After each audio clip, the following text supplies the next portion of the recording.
사람이랑 한번 인사하도록 하겠습니다. 이번에는 God bless you.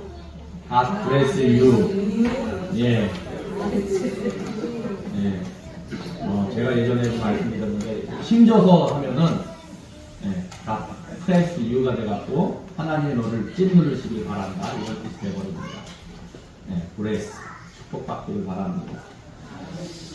이 시간 하나님 앞에 나와 예배드리는 예배자들 가운데 하나님의 은혜와 축복이 함께 하시기를 예수님의 이름으로 축원합니다.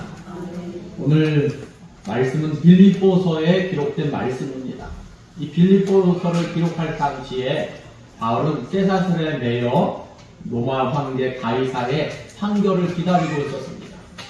행사의 기로에 서 있었습니다. 황제가 사형을 선고하면 바울은 죽는 것이고 그렇지 않으면 자유의 몸으로 풀려나는 것이었습니다. 그럴 때 바울에게는 갈등이 있었습니다. 이 개인적인 바울의 바람이 있었는데 그것은 차라리 세상을 떠나서 그리스도와 함께 있는 것이 더 낫지 않을까 하는 마음이 있었습니다. 그러나 바울에게는 교회를 위한 바람도 있었습니다. 그것은 좀 더 그가 살면서 성도들의 믿음의 진보와 기쁨을 풍성하게 하는 것이었습니다. 오늘 말씀은 바울이 빌립보 교회 성도들에게 권면하는 첫 번째 말씀입니다. 한마디로 요약하면 그리스도의 복음에 합당한 생활을 하라 이 말씀입니다. 그렇다면 그리스도의 복음에 합당하게 생활하려면 어떻게 해야만 하는 것입니까? 먼저는 복음의 신앙을 위하여 협력해야 할 것을 우리에게 말씀하고 있습니다. 오늘 우리가 읽은 말씀 27절 말씀해 보니까 오직 너희는 그리스도의 복음에 합당하게 생활하라. 이는 내가 너희에게 가보나 떠나 있으나 너희가 한 마음으로 서서 한 뜻으로 복음의 신앙을 위하여 협력하는 것과 말씀하고 있습니다. 오늘 말씀 시작할 때 보니까 오직 하면서 시작하고 있는데 성경 원어에도 첫머리에 이 오직이라는 단어가 쓰여서 강조되고 있습니다. 바울의 의도는 이러합니다. 내가 죽느냐 사느냐 하는 것이 중요한 것이 아니라 너희에게 중요한 것은 오직 그리스도의 복음에 합당하게 생활하는 것이다. 이 말을 증거하고자 앞에다 강조하고 있는 것입니다. 빌립보 교회 성도들에게 중요한 것은 오직 그리스도의 복음에 합당하게 생활하는 것. 그러므로 바울의 생사 여부에 상관없이 그들이 복음에 합당한 생활을 살기를 바울은 희망했다는 것입니다. 바울은 빌립보 교회 성도들에게 그리스도의 복음을 전했습니다. 이제 그들은 자신이 바울에게 전해들은 이 그리스도의 복음을 그들이 알고 믿으며 나아가서는 다른 사람에게도 전해야 할 그리스도의 복음에 합당하게 생활해야만 했습니다. 왜 때로는 교회가 세상 사람들의 지탄을 받기도 합니까? 그것은 그리스도의 복음에 합당한 생활을 하지 못하기 때문입니다. 믿음과 삶이 다르며 전하는 대로 살지 않기 때문입니다. 며칠 전에 제가 아들이랑 이야기를 하면서 이제 너는 성인이 됐으니 여차 네가 알아서 해라 그랬더니 하는 말이 저는 어른이 안 되고 그냥 아이로 있으면 안 되나요? 그런 말을 했습니다. 근데 우리가 성인이 되거나 무언가 한 단계 더 도약하게 되면 거기에 따르는 행동들이 필요합니다. 물론 익숙하지 않기 때문에 어설플 수도 있고 나약한 모습을 보일 수도 있습니다. 그렇지만 점차 때로는 나이만 먹었다고 어른이 되는 것이 아니라 점차 어른스러워지기도 하고 죽을 때까지 우리는 계속해서 배우고 성장하는 것입니다. 오직 우리는 그리스도의 복음에 합당하게 생활해야 하는 이유가 바로 여기에 있습니다. 오늘 말씀 속에 보니까 이 생활하다라는 것은 정치적인 용어입니다. 원어로. 그래서 그 뜻은 시민이 되다 또는 시민답게 살다라는 뜻을 가지고 있습니다. 당시 빌립보는 로마의 식민지였습니다. 빌립보에 사는 사람들은 로마 사람으로 대우를 받았습니다. 그래서 빌립보 사람들은 자신들이 로마 사람인 것에 대해서 대단한 긍지를 가지고 살았습니다. 그리고 로마식 이름을 사용했고 로마 사람의 복장을 하였고 로마의 언어인 라틴어를 사용하였습니다. 이러한 사실을 염두에 두고 바울은 의도적으로 하나의 정치적 용어를 사용했습니다. 왜냐하면 이제 그들의 시민권이 하늘에 있기 때문입니다. 다시 말해 그들은 천국 시민답게 살아야 했기 때문입니다. 그러면 그들이 그리스도의 복음에 합당하게 생활하려면 천국 시민답게 살려면 어떻게 해야만 합니까? 오늘 우리가 읽은 말씀 27절 중반절 말씀에 보니까 이는 내가 너희에게 가보나 떠나 있으나 하면서 바울이 그들에게 가보나 떠나 있으나 오직 그들은 그리스도 복음에 합당하게 생활해야 할 것을 말씀하고 있습니다. 또 27절 후반절을 보면 너희가 한 마음으로 서서 한 뜻으로 복음의 신앙을 위하여 협력하는 것과 이 그리스도의 복음에 합당한 생활을 하려면 먼저 한 마음으로 서야 하고 더불어 한 뜻으로 복음의 신앙을 위하여 협력해야 한다고 말씀하고 있습니다. 우선 한 마음으로 서서 말씀합니다. 이때 여기에 쓰인 헬라어 서다라는 동사는 좀 특이한 단어입니다. 군대에서 사용되는 용어입니다. 여러분 서다 그랬는데 군인은 자기 자리에서 이탈하면 됩니까? 안 됩니까? 안 됩니다. 자기가 있는 자리를 지켜야 되는 것입니다. 군인은 자신이 지켜야 하는 자리에 똑바로 서 있어야만 합니다. 교회도 마찬가지입니다. 하나님의 자녀들도 마찬가지입니다. 모두가 한 마음으로 서서 복음의 순수성을 굳게 지켜야 합니다. 왜냐하면 교회 안에 거짓 선생들이 일어나서 잘못된 이단 사상을 교회 안으로 가만히 끌어들이려고 계속해서 시도하기 때문입니다. 이어서 27절 끝부분에 보면 한 뜻으로 복음의 신앙을 위하여 협력하는 것과 이 그리스도의 복음에 합당하게 생활하려면 먼저 복음의 순수성을 지켜야만 합니다. 그런 다음에는 복음의 신앙을 위하여 협력해야 한다는 것입니다. 이미 말씀드린 바와 같이 오늘 이 본문에 사용된 동사 생활하다는 정치적 용어였습니다. 그리고 서다는 군사적 용어였습니다. 여기에 나오는 협력하다라는 동사는 채용 용어입니다. 함께 싸우다, 함께 경기하다라는 뜻을 가지고 있습니다. 축구나 배구처럼 여러 명이 팀을 이루어 겨루는 운동 경기를 생각해 보면 좋을 것 같습니다. 경기에서 이기려면 팀원들이 단결하여 하나가 되고 서로 협력하는 일이 필수적입니다. 다시 말해 팀워크가 잘 이루어져야지 경기에서 이길 수 있습니다. 교회도 마찬가지입니다. 왜 그렇습니까? 사도행전 20장 29절 말씀입니다. 내가 떠난 후에 사나운 이리가 여러분에게 들어와서 그 양떼를 아끼지 아니하며 또한 여러분 중에서도 제자들을 끌어 자기를 따르게 하려고 어그러진 말을 하는 사람이 일어날 줄을 내가 아노라. 무슨 말씀입니까? 초대교회부터 지금까지 사단은 끊임없이 교회를 공격하고 있습니다. 그리고 넘어뜨리려 하는 것입니다. 밖에서는 교회를 반대하는 자들을 일으켜 교회를 박해하도록 합니다. 안에서는 거짓 선생들을 일으켜 어그러진 말로 성도들을 미혹합니다.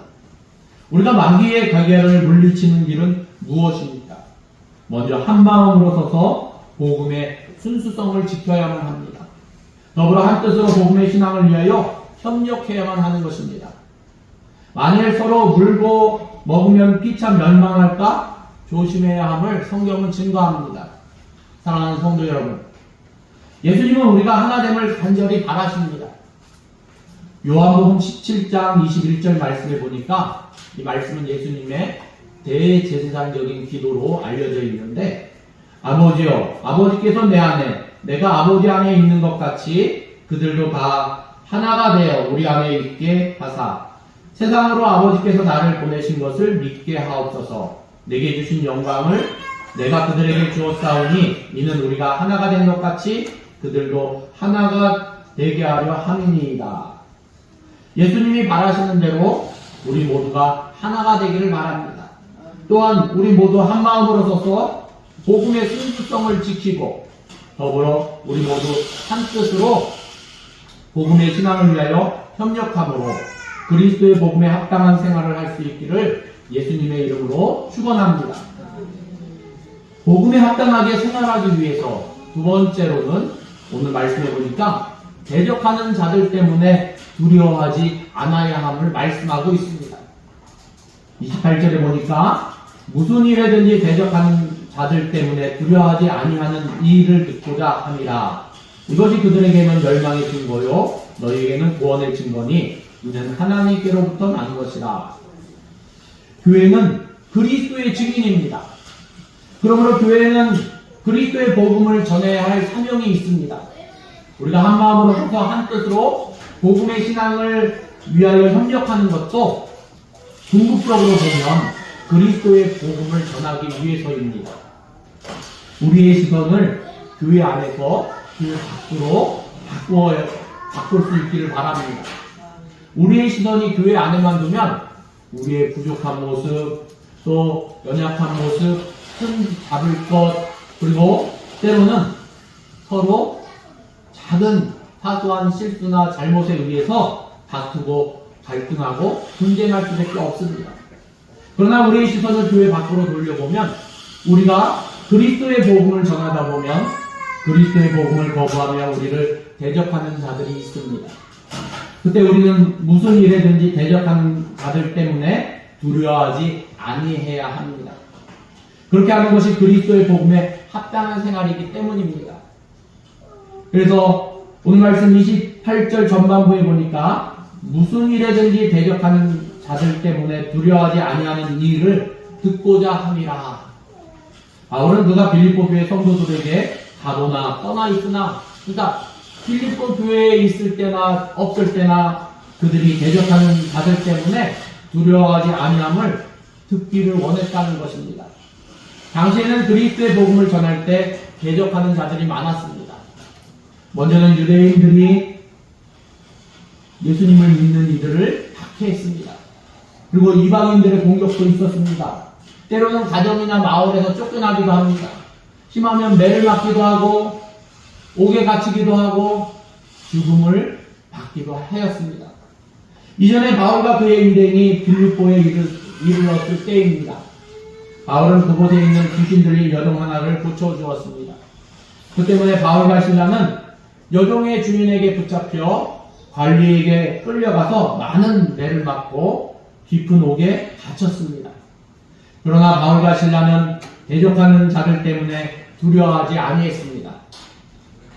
그들은 하나님을 바라보았습니다. 한밤중에 그들은 기도하고 하나님을 찬송했습니다. 그러자 갑자기 큰 지진이 나서 옥토가 움직이고 문이 다 열리고 모든 사람에게 매인 것들이 다 풀렸다고 성경은 증거하고 있습니다. 바로 그 일이 계기가 돼서 빌립보 간수와 그의 온 가족이 다 세례를 받았습니다.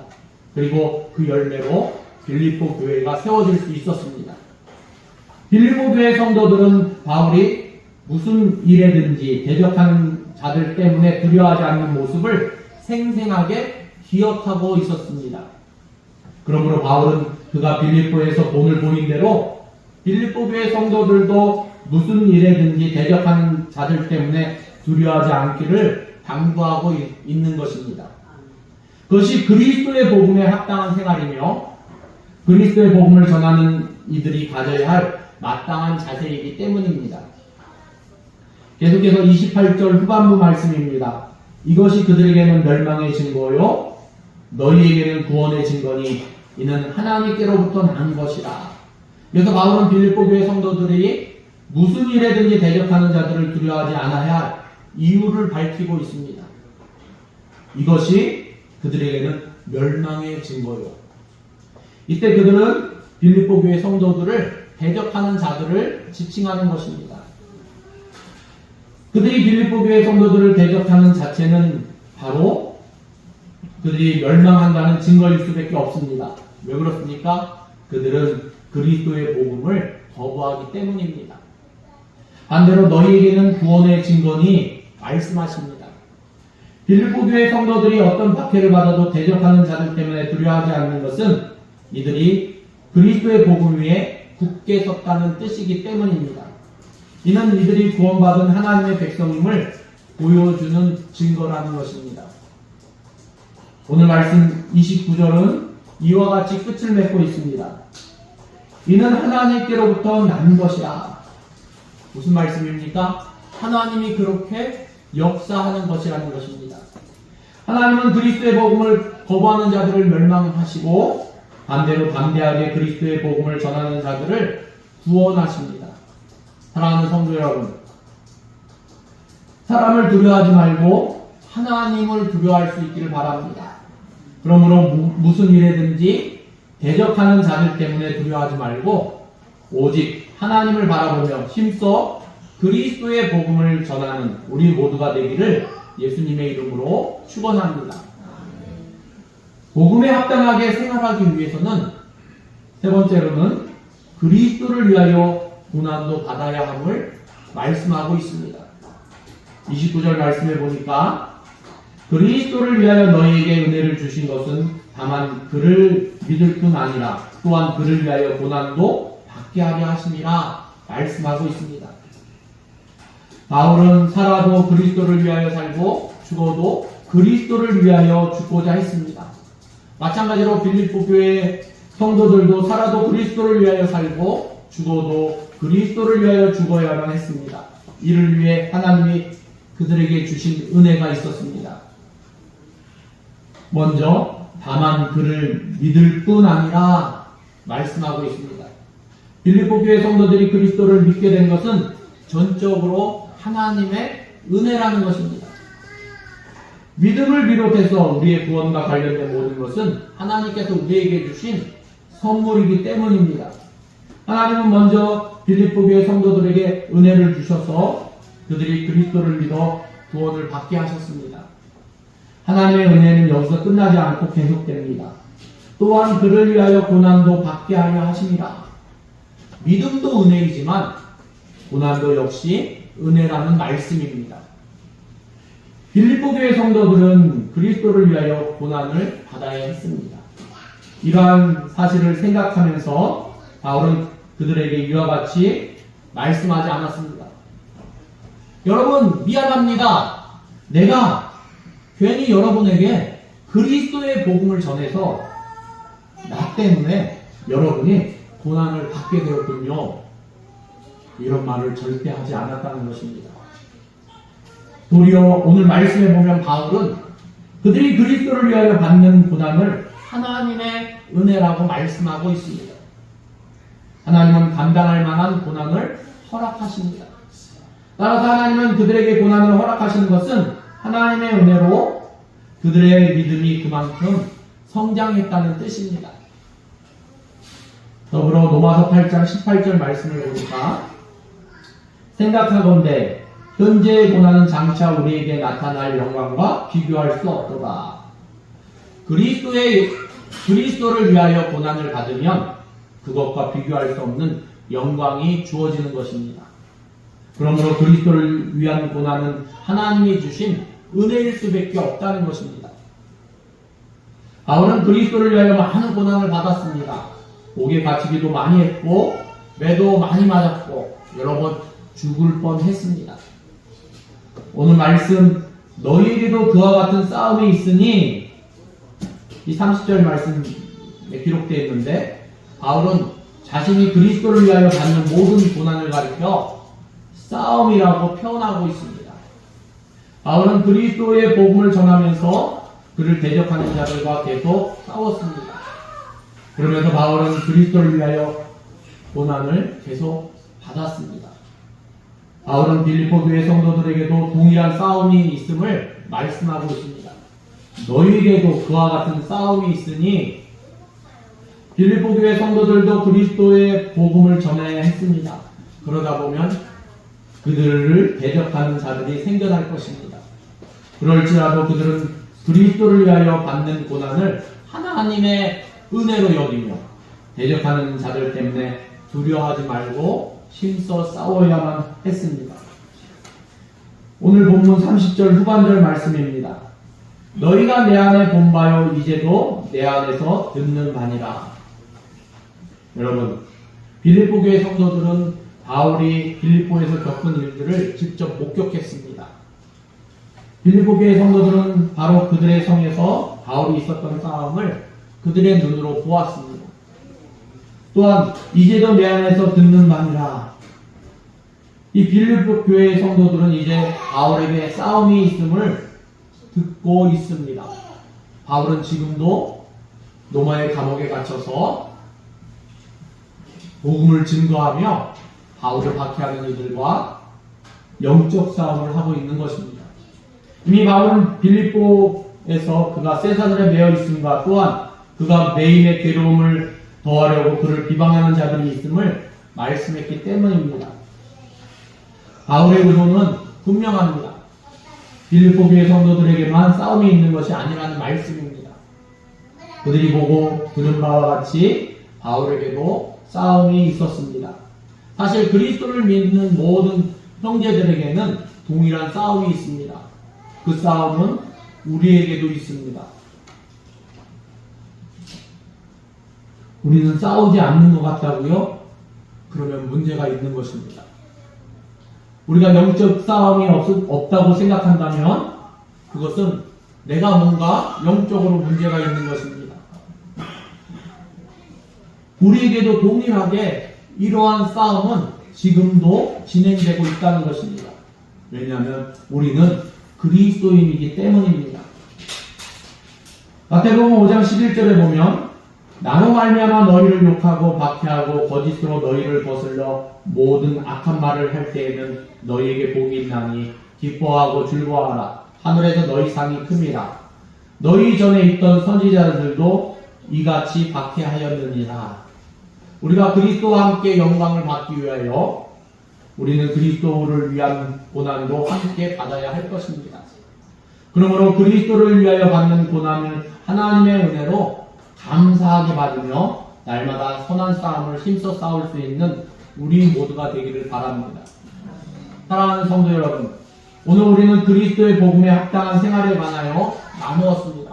첫째는 복음을 위하여 협력해야 한다는 것입니다. 그리고 두 번째로는 대적하는 자들 때문에 두려워하지 않아야 한다는 것입니다. 세 번째로는 그리스도를 위하여 고난도 받아야 한다는 것입니다. 우리 모두 한 마음에 서서 한 뜻으로 복음의 신앙을 위하여 협력하시기 바랍니다. 무슨 일에든지 대적하는 자들 때문에 두려워 마시기 바랍니다. 그리고 그리스도를 위하여 받는 고난을 은혜임을 알고 기꺼이 그리스도를 위하여 고난도 받는 우리 모두가 되기를 바랍니다. 그러므로 저와 여러분 모두 그리스도의 충성스러운 증인이 되어 그리스도를 위한 의의 열매를 풍성하게 맺음으로 하늘에서 우리 모두의 상이 크기를 예수님의 이름으로 축원합니다. 기도하시겠습니다. 하나님 감사합니다. 하나님, 복음에 합당한 생활을 하기를 원합니다. 우리가 하나님의 자녀로서의 또 천국 시민으로서 하나님의 사람답게 살아갈 수 있기를 원합니다. 하나님, 우리는 세상이 더 좋다고 보암직도 하고 먹음직도 하고 그러한 모습들을 쫓는 것이 아니라 진실로 하나님의 자녀로 이제는 거듭났음에 거듭난 생활을 할 수 있기를 원합니다. 하나님, 복음에 합당한 생활을 우리가 행함으로 말미암아 하나님 앞에 영광을 돌리며 또한 예수 생명의 복음을 온전히 증거하며 많은 사람들에게 유익을 끼칠 수 있는 하나님의 사람 될 수 있도록 우리를 다스려 주시옵소서. 우리가 복음에 협력하게 하시고 또한 대적자들을 두려워하지 않게 하시고 그리고 고난도 은혜로 받을 수 있는 복음에 합당한 생활할 수 있도록 하나님 우리를 다스려 주시옵소서. 모든 것을 감사드리며 예수님의 이름으로 기도드립니다. 아멘.